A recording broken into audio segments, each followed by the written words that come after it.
watching, waiting patiently from where riches flow.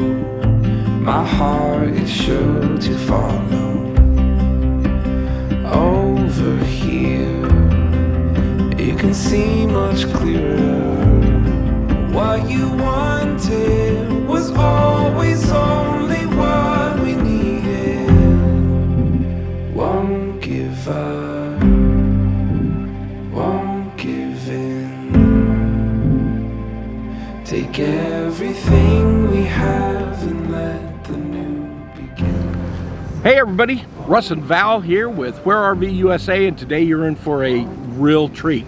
We're going to show you 3 ways to explore one of the most beautiful national parks on the East Coast. So stay tuned.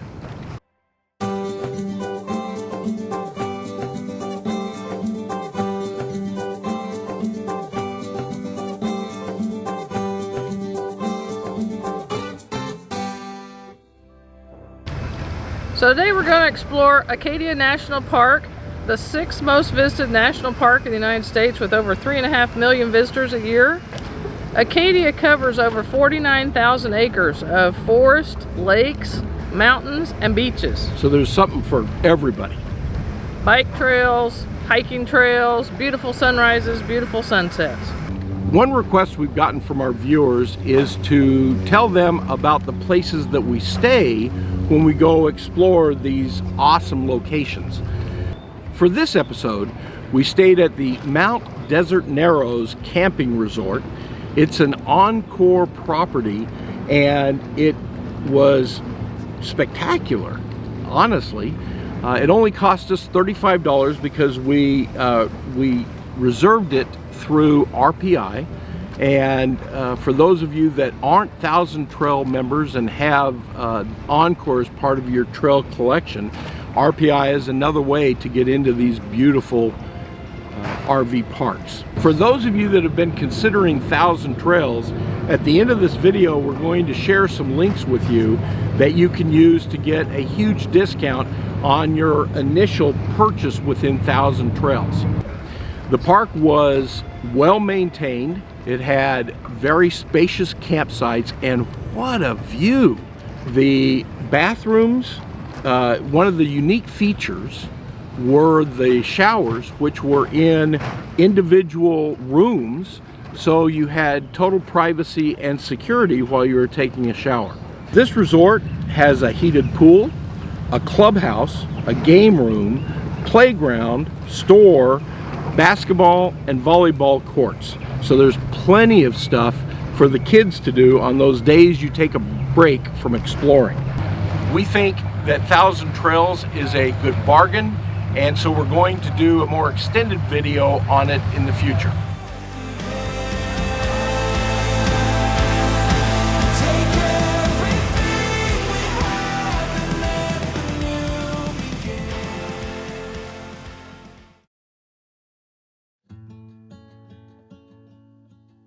With more than 49,000 acres to explore, Acadia is a huge undertaking. So you definitely want to allow yourself 3, 4, 5 days, maybe even a week to take in all of the beauty and splendor of this national park. One system that they have built in that allows you to traverse it quickly and see where you may want to spend more time is the busing system, and Val explored that in depth. Yeah, we had a bus stop right at the front of our RV park, which was awesome. The Islander bus system runs, it's free, first of all, for anybody on the island that shows up at a bus stop. You just get on and enjoy it. There's 10 routes that cover all of the island.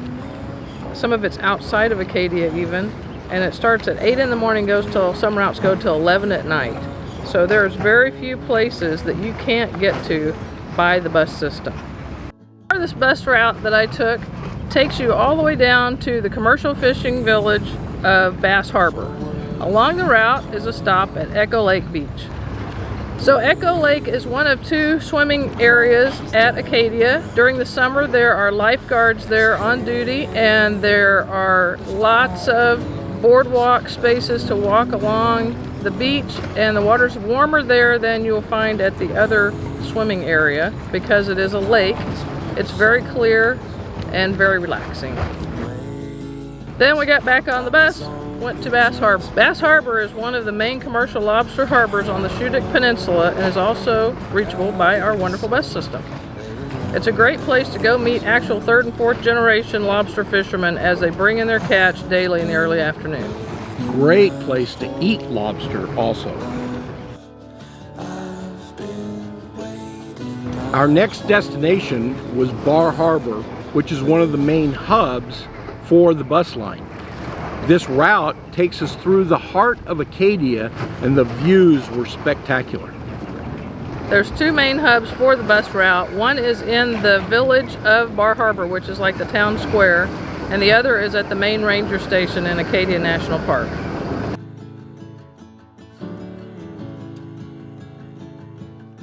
Bar Harbor is a cute little tourist town on the coast of Maine, known for its little shops, unique shops and restaurants, as well as its town square called the Village.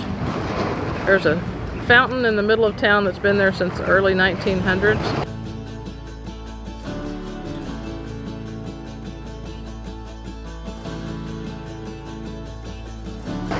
And the harbor has fishing charters, whale sighting, boat tours, and cruise ships come in here sometimes as often as 2 to 3 times a week.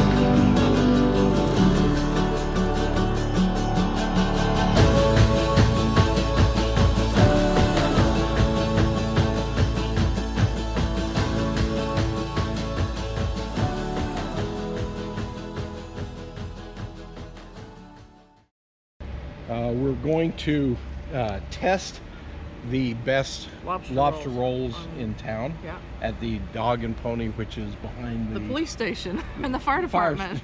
So, Police and fire department. So when you come here, that's your landmarks. Let's go try it out. So first course is clam chowder and lobster bisque. Second course, lobster roll with coleslaw and lobster mac and cheese. Oh my God. Can you see 'em? Yeah, I'd film more, but I gotta eat.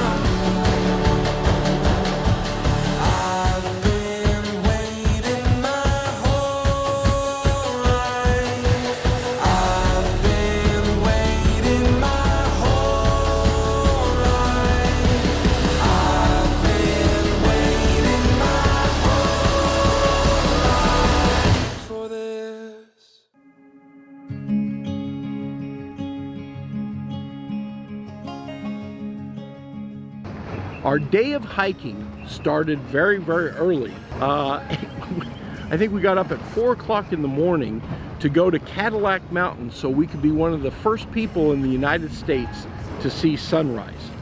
Because of its location along the Maine coast and the height of Cadillac Mountain, you get to actually see the sunrise before anybody else does. So check this out. I will never stop loving you. Every path that we might find, light of day or black of night, anywhere life takes us to. Our next destination was Sand Beach. The hike we're going to show you is along Ocean Path, a 2-mile hike that's one of the easiest for families to take. Starts in the upper parking lot of Sand Beach and takes you southerly down the ocean side to Otter Cliffs and Otter Point. The ocean is on your left and the famous Park Loop Road is on your right. You get to see Monument Bay, Thunder Hole, and the Otter Cliffs climbing area.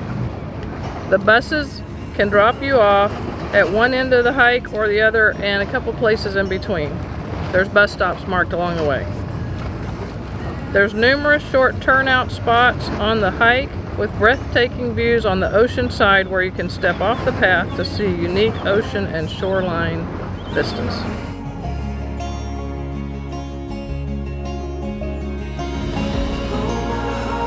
Right there at the Thunder Hole. It's got to be around that way a little bit. So there's Sand Beach way over to the left. You can see little ants of people wandering around. And you can see this little harbor here. People out there snorkeling, it looks like.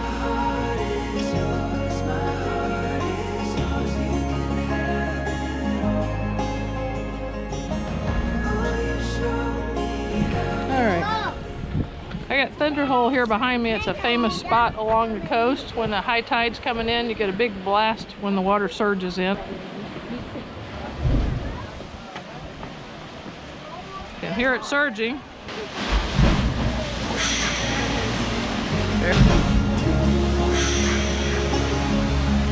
There you go, Thunder Hole.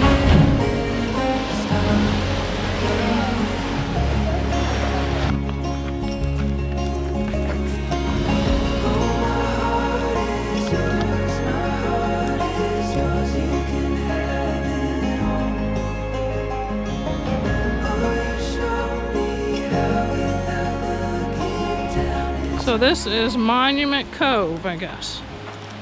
On our way up to Otter Beach or Otter Point. It's like, there's probably one little cool thing like that at every one. I bet you there is. One little angle. Yep. So we are at what we think is Otter Rocks. We got stacks of rocks with round granite boulders all over the beach. And they're beautiful and they're round, which is very uncommon. What do you call, they look like giant transformers, these rocks. Isn't it the Transformers? What was the one, like the, There we go.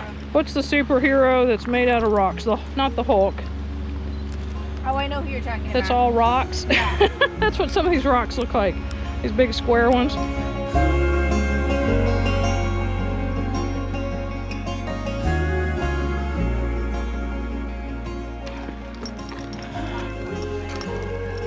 Oh wow, there they are.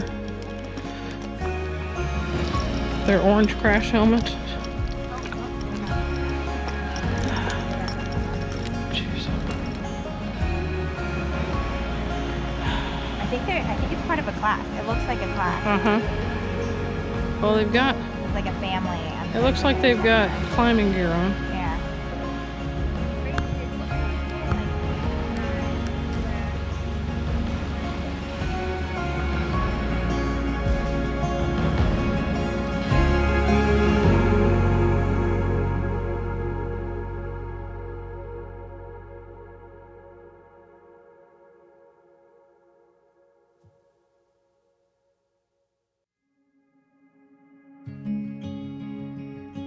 All right, our last mode of transportation was biking, something that we committed to doing, and so we've been hauling around our mountain bikes for almost half a year, and we finally found the perfect place to ride them.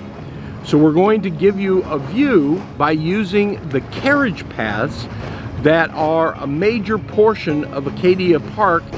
So the carriage roads and stone bridges were originally financed by philanthropist John D. Rockefeller Jr. between 1913 and 1940 for hikers, horseback riders, and carriages to enjoy the unspoiled beauty of the island. The network of 57 miles of woodland roads will always be free from motor vehicles, of which 45 miles are within Acadia National Park. Okay, get on your bike. I guess you would. All right, we'll try that. Okay, so I just go down this for how far? Did you start recording? Yeah. You see a red dot? Yeah.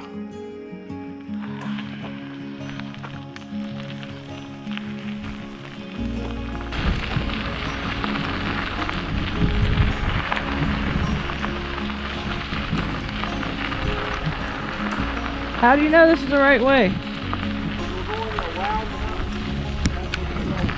Oh. When Val visited the rangers and talked to them about the various paths, one route that they recommended, if we were up for it, was called the Around the Mountain Upper Loop. It's not all straight uphill. It levels off and then comes down. And there's switchbacks, so there's plenty of places to take a break along the way. There's awesome stone bridges and caves and wonderful views of the different lakes, river runoffs and all that kind of stuff. So there's a lot to see along the way. But the payoff is up at the top. When you get to the last few turns, you get to see the island from an incredible perspective. You get to see some of the most gorgeous lakes, and we arrived at the summit just as the sun was setting. Take a look at this.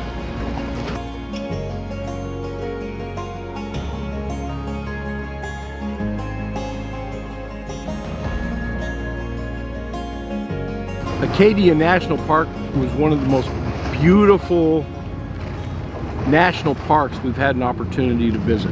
What was your impression? It was beautiful. It had mountains and ocean and lakes. It was quiet and relaxing, but it was busy in some areas. The bus system couldn't be beat. That was the best part of the whole thing. You didn't have to worry about driving. You could just sit and watch out the window and enjoy the scenery. We were in Maine the month of August.